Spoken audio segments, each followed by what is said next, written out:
আব্বা আজকে না আমার রেজাল্ট দিবে, তাই তোমাকে বলছি আমার রেজাল্ট ভালো হলে একটা R15 কিনে দিবা।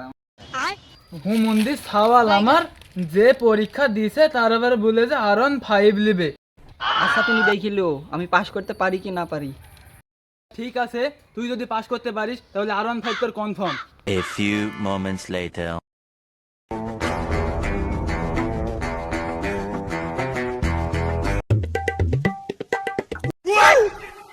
কিরে তোর রেজাল্টের কি খবর? আব্বা আমি কি তোমার সেই পোলা যে তোমার এক যজ্ঞ টাকা নষ্ট করব? ওই আমি 5টার ধারে কাছেও যাইনি। পাশের ধারে কাছে যাসনি মানে?